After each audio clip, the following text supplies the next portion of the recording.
Hello students.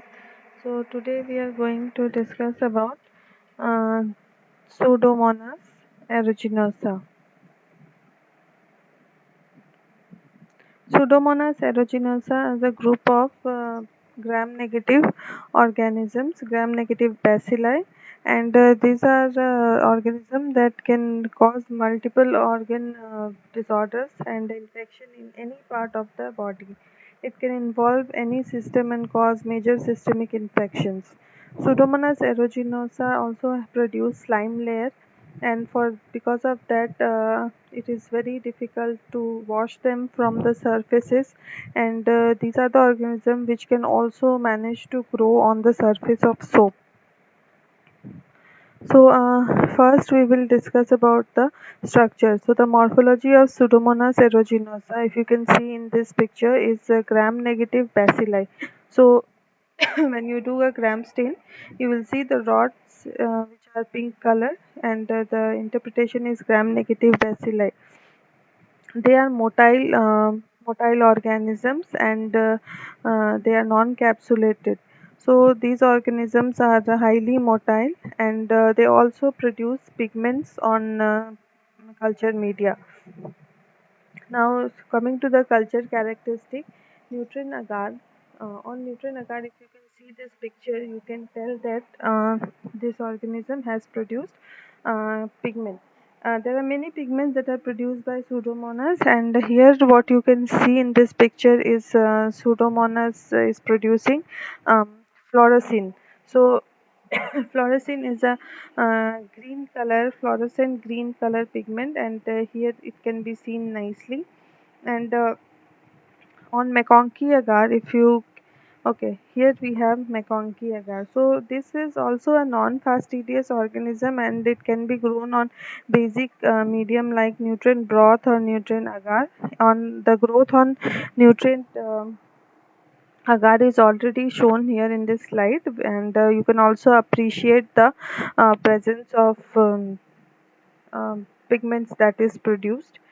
Here we come to McConkey agar. So in McConkey agar, since it is a non-lactose fermenting bacteria, it will not produce pink color colonies. The colonies you can see here are very characteristic of Pseudomonas. If you see the edges of the colony, they are not regular.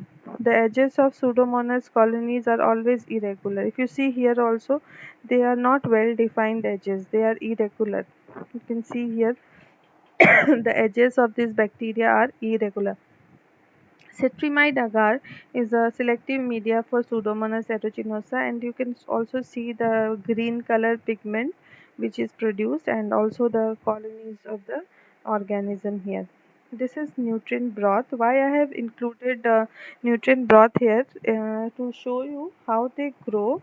So in this tube you can see this on the top, the surface has a greenish color, which is the pigment that is produced by Pseudomonas. And the reason why you see a pellicle at the top is because they are obligate aerobes, and that for due to the reason they are obligate aerobes, for oxygen they are seen making growing in a liquid media, forming a surface pellicle, because that's where the supply of oxygen is more. Now coming to the pathogenesis and clinical symptoms. So Pseudomonas or aeruginosa are opportunistic pathogens, and they can be true pathogens also. Opportunistic pathogen means they will cause infection only in immunocompromised people, but true pathogen means they, whether or not you are immunocompromised or immunocompetent, these possess the ability to cause the infection. So Pseudomonas can be both. It can be opportunistic as well as true pathogen. Now, it can cause infection in the respiratory tract, it can cause skin infection, urinary tract infection, ear infections, and eye infections. So, like you can see that these organisms have a are very resistant to the action of soaps and common disinfectants. These organisms can survive. I earlier also I have mentioned that Pseudomonas aeruginosa can survive on the surface of the soap also, and for that reason they are mostly found in burn patient, because the burn patient which are admitted to hospital, one of the common pathogen that can cause infection in burn patient is Pseudomonas aeruginosa, because like I said, they can be present on soap surface or the surface of the tap, knob of the tap, so it is easy that they can be carried from the hospital personnel to the patient.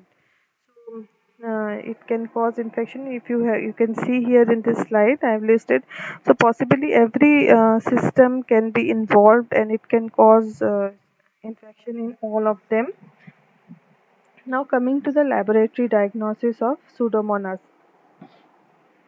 So Pseudomonas aeruginosa, the laboratory diagnosis is based on the isolation of this organism from feces or other clinical samples. So, like I said, it can be it can produce disease in different parts of the body. It can involve the respiratory tract, skin, urinary tract, ear, eyes. So, if the clinical presentation is so diverse, you have to expect different type of samples also. So whatever be the clinical sample, the protocol will remain the same. So identification of bacteria is done first from the clinical sample. You have to make a smear and do a gram staining. So in the gram staining you will see gram negative bacilli. After that you have to do culture. You have to try to grow the organism on McConkey agar or blood agar. You can use the selective media called cetrimide agar also. So once this organism has grown, you have to record the gross morphology of the organism, like the size of the colony, the shape of the colony, how it is, how it looks, if at all any aroma is present, if at all any pigment is present, and after that, again you have to do a gram staining and see what is the gram character of this organism, and you will find again gram negative rods.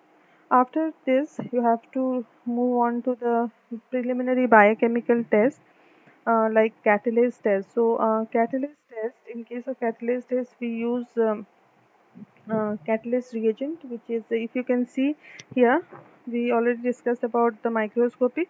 Next is this one, catalase test. So, catalase test is positive for Pseudomonas aeruginosa, and in my video of catalase test practical, I have clearly shown you how to perform catalase test. So, we use the hydrogen peroxide and touch the colony to the drop of hydrogen peroxide, and if you can see here, there is bubble formation. That is the indication of a positive test. So immediate bubble formation should be seen. So catalase is positive. After that we have to do oxidase test. Oxidase test, if you can see, they have taken a filter paper in this picture and they have poured the oxidase reagent. So here they have poured the oxygen reagent, and then they have smeared the organism over it, and you can see the development of purple color. Oxidase test, if you want to know in details, I have already made a video of the practical. You can go and see it there. So here you can see the purple color has developed and it is an indication of positive oxidase test. After that you can go for some more tests like motility test. You can do a motility test and find out whether the organism is motile or non-motile, and then again some more biochemical tests that I have listed here for Pseudomonas, like indole production test. So in indole production test you have to see whether the organism can produce indole or not, and in case of Pseudomonas it is negative. Methyl red test is negative for Pseudomonas. Box Prosker is also negative. Citrate utilization test is positive. In fact, Pseudomonas is one of the few Enterobacteriaceae that give citrate positive. So the green color of Simon citrate agar turns to Prussian blue in case of Pseudomonas aeruginosa, which is positive. Then comes the urease test. So urease production test or urea hydrolysis test is negative. So the yellow color of the Christensen urease medium remains yellow and not changed to pink. For TS triple sugar ion agar test, the reaction that we see is K by K, or K by K, there is no production of gas, no production of H2S. So the alkaline slant and alkaline butt will both be there, and the color will be pink or red. Nitrate reduction test is positive in case of Pseudomonas aeruginosa. So these are the common biochemical tests that you have to do in laboratory diagnosis. So it starts with microscopy and then the culture, and after that the biochemical test, and after you get all the desirable results, you can conclude that it is Pseudomonas aeruginosa. So once again we will quickly summarize on what we have studied. So Pseudomonas aeruginosa are gram-negative bacilli. They are motile, non-capsulated, non-sporing. They on neutron agar they show opaque, translucent, irregular, round colonies, and the optimum temperature is 37 degrees Celsius for their growth. And here you can see the pigment also. On McConkey agar you can see the grey color colonies which also have irregular edges. Cetrimide agar the selective medium on, and then I have shown you nutrient broth in order to demonstrate that how they are obligate aerobes, and they move towards the surface of the medium in order to get maximum amount of oxygen, and also produce a surface pellicle with the pigment. You can see the green color pigment here. Pathogenesis of this disease is it can involve respiratory tract, skin, urinary tract, ear, and eye. So basically, it can travel to any part of the body and start an infection. Because of its ability to produce slime layer, it becomes very difficult to get rid of this organism in the hospital environment, especially any indwelling device can have this organism on their surface and cause infection to, for example, catheterized patient. Now coming to the laboratory diagnosis, the sample based on the site of infection, it is collected, and it is cultured. On gram staining we can see uh, gram negative bacilli. Later catalase test is done which is positive.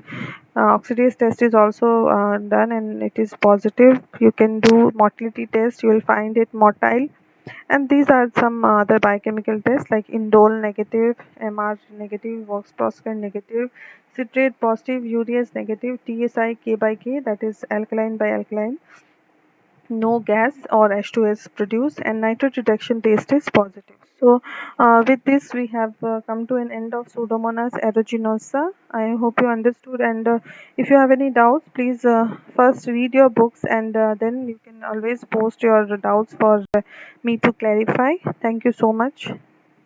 Have a nice day.